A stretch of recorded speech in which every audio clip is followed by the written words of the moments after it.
In this video, I'll show you how to insert paper inside of your HP DeskJet 2742e printer.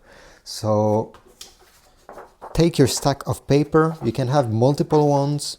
Here I have maybe 4 or 5, and the paper tray is right on the back side of the printer.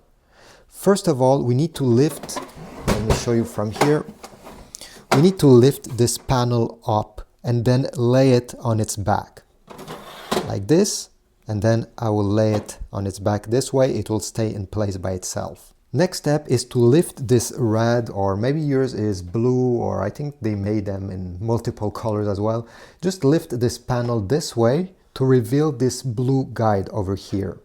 Now if I turn the printer this way, you may see on yours, maybe you can't see on this video, but here it says 5x7, 4x6, and over here all the way in it shows a picture or an icon of a paper.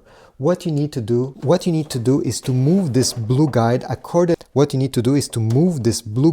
on the left side, depending how big is your paper you want to print it. So if you're trying to print on some photo paper that is 4x6, move it until you reach the 4x6 mark.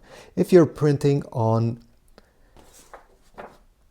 just a normal sheet of paper, like I think most people will, you need to push it all the way to the left side. Like this. Now it's all the way. Take your paper and simply let it sit there. You can give a small tap on the top if they're not aligned.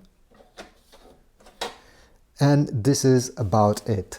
Before printing, make sure that this door is open, because this is where it will come out after getting printed. And you can also extend this small plastic over here so the paper won't fly around on your desk. It will simply come and stay rested on this part over here. So I hope this guide was helpful. If so, please leave a like, subscribe. Also check the links in the description if you want to get more paper for your HP printer, and I will see you in the next video.